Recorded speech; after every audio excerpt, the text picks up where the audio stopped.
She held her baby close as she stood on a New York street corner. She sang a song that no one had heard with her voice shaking. In decades, cities went by her like she wasn't there. But then a black Escalade stopped. A man walked up to her, but not to give her money or scare her away. Instead, he got down on one knee and asked her a question that stopped her in her tracks. How did you learn that song? What came next was something no one could have thought of. Not her, not him, and certainly not the thousands who would later hear their story. This isn't just a tale about poverty, loss, or survival. It's about a 20-year-old promise, a forgotten melody, and a meeting that would change everything. Stay with us because the ending of this story will break you and heal you in the same breath. The cold air of Boston stung little Emily's cheeks as she clung to her bigger brother Michael, refusing to let go. She had her little hands clenched around his sweater like it was the only thing keeping her from going crazy. "Please don't go," she cried. "Don't leave me here alone."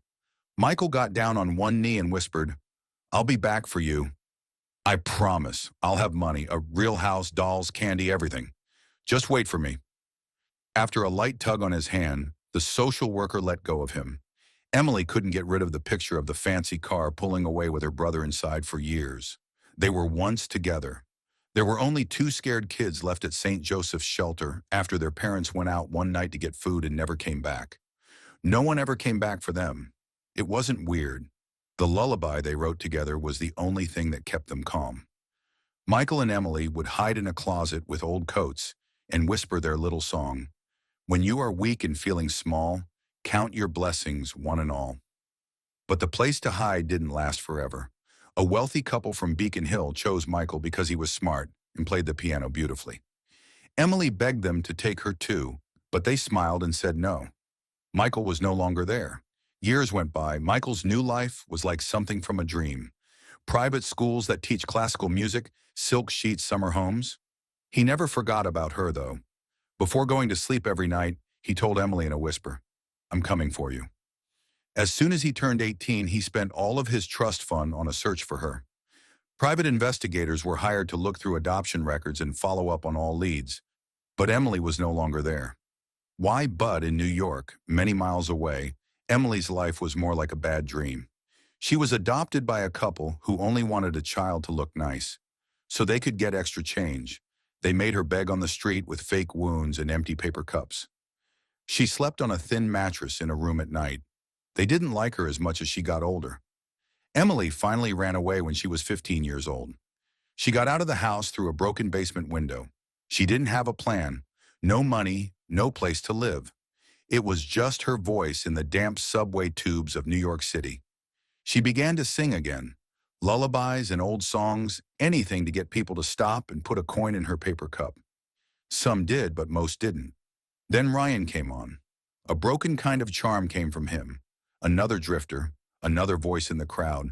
But he saw her, heard, and spoke, and for a moment she thought she wasn't invisible.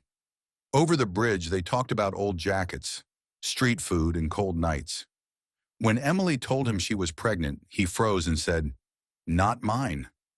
He then said, "But I said it wasn't mine," and pushed her away. "I can't afford to feed myself, let alone a damn kid." She was back to being alone in no time. It was cold and pregnant that night, and the wind howled down 7th Avenue. She was sitting on the edge of the road, with her back against a broken brick wall. With her hands on her stomach, she said, "I'm sorry, I don't know how to take care of you." It had been 2 days since she last ate. She was ready to give up, but something inside her stirred. Not just the baby, but also something more. A flash of that girl who used to sing with her brother in the closet. She could hear a weak but stubborn voice rising in her throat. With all the strength she still had, she got up and walked to a busy corner near Union Square. There she sang out loud in pain, begging for help. When bad things happen and it gets dark, count your blessings. Some people turned around, one dropped $1, and most walked away. But a man in a black Cadillac Escalade who was sitting at the light didn't move. He did nothing but stare. Thanks for watching. We're sorry for the break, and we hope you'll help us make our videos better in the future. Have you ever lost someone you loved deeply and still long for them to come back? How true are the promises you made as a child? Do they become less important over time? What would you do if you saw someone from your past in the street 20 years later? Say, if Emily's pain touched your heart, and tell us where in the world you're watching from. She wasn't singing for money anymore. She was singing to stay alive and remember that no one had forgotten about her. When you are weak and feel small, count your gifts. She closed her eyes tight as tears came out. The busy street was filled with the sound of the old lullaby. The man in the Escalade was the only one who paid attention. The engine was not running. The man didn't move, but the windows stayed up. Emily was so tired that she fell to her knees on the cold ground. The baby in the blanket she held to her chest moved around. There were soft sobs instead of the song, and then the car door opened. They stepped out on the sidewalk in heavy black dress shoes. A tall man in a sharp gray coat slowly walked up to her.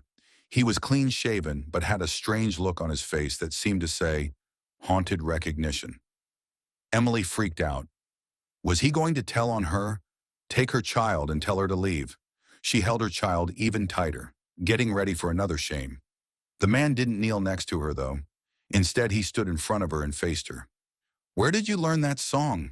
His voice was steady, but there was a crack in it. Emily's throat got tight. She didn't say anything. Her heart pounded against her ribs like a bird stuck in a net. I know that song, he said. My sister Emily and I wrote that song 20 years ago. Emily took a deep breath. The world shook. Her mind screamed, it's not possible. She opened her mouth to speak, but nothing came out. The man took a shaky step forward. He said in a whisper, my name is Michael Carter, and I've looked all over the country for her. Every orphanage, every record, and every shadow that looked like her face in a crowd. His voice broke. You're now singing our song. She looked into his brown eyes, the same ones that used to sparkle when he promised her the world. When she said, Michael, her lips shook. His knees gave out.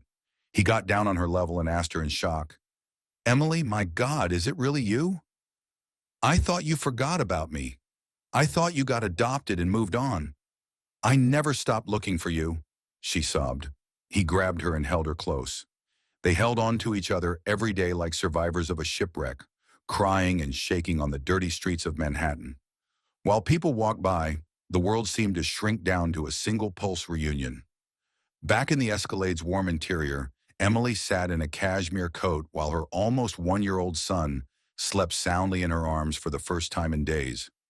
Michael drove for a moment in quiet before asking the question that had been on his mind ever since he saw her. Where did you go, Em? She looked through the window. Everything she said in a soft voice. All the bad things that could happen. Did she tell him everything? The kids' home adopted parents who are mean. The hunger, the songs from subways. Ryan about the pregnancy letting them down. Michael's hands turned white on the driving wheel. And you? You really looked for me all this time? She asked quietly when she was done. He took a worn-out notebook out of the glove box and opened it. Inside were names, addresses, and sketches on the pages. A map of getting hooked. When I was 7, I promised him I'd find you and never let you go again. That night, Michael took her to the house he had built in the country of Connecticut. This time she cried because she was happy, not because she was hurt. He had planned the house years ago in the hopes that he would find her one day. I wanted to give you a palace, he told her as she walked in of the house, because you deserved one. Emily looked at something else, though. On the mantel above the fireplace was a framed picture of her and Michael taken at the home. The two little kids were holding hands and smiling at the camera. He had kept it the whole time. Emily put her child to sleep in a real crib for the first time that night. After that, she sat by the window and looked at the stars. Peace. She felt something strange. Nobody knew what would happen tomorrow, but she thought it might be a good day. Emily felt like the days after were not real.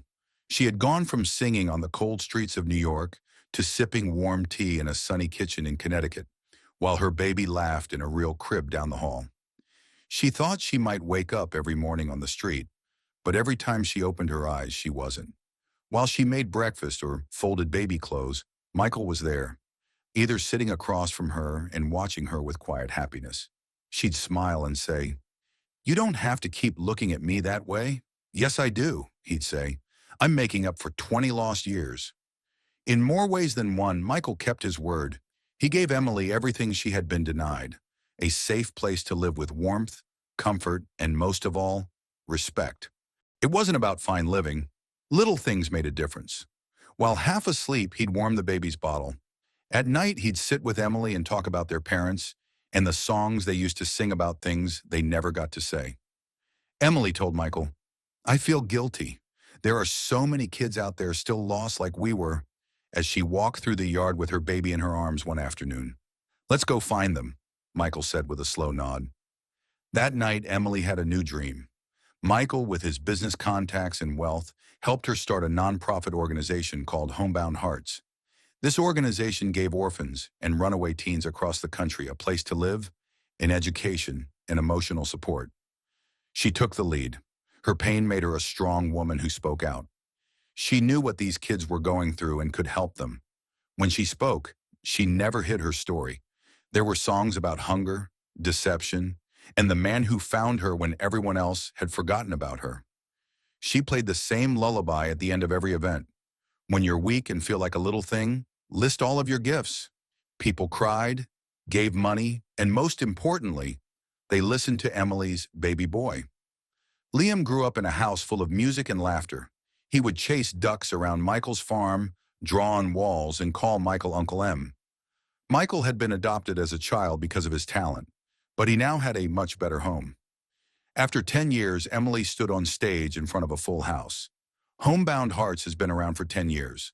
Hundreds of kids she had helped were now in the crowd, some with scholarships, some are in college, and others are starting their own families. She wore a simple blue dress. Michael had played the same piano as a child, and her son, who was now 10, played a short tune on it. Emily went to the microphone when he was done. She stopped for a moment. She looked around at everyone. "Hi, my name is Emily Carter," she said. "I was born into pain and raised in darkness, but I never stopped singing because music carried my soul even in the darkest places. The room was quiet, and I was lucky because one person, my brother, never gave up on me. He didn't save me with money, he saved me with a promise. He kept his promise." She looked down at Michael in the front row. He smiled and his eyes were cloudy. "I want every kid in this room to know that I haven't forgotten about them.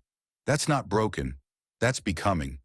And one day you'll see that everything you went through made you into the person you were always meant to be." The crowd erupted in loud cheers. Emily Carter is now a well-known child rights activist across the country. Michael stays quiet behind the scenes and still goes to all the events, humming the old lullaby under his breath. And in a quiet room of the St. Joseph's shelter, which was rebuilt with money from Homebound Hearts, a young girl who just lost her parents sits alone in music class. She's scared, but the teacher gives her a song sheet, and she starts to sing. What part of Emily's story moved you the most? Do you think that promises made as a child can change the course of your life? If you've ever felt like you forgot what kept you going, type 100 in the comments if this story made you feel something. Tell us where you're watching from.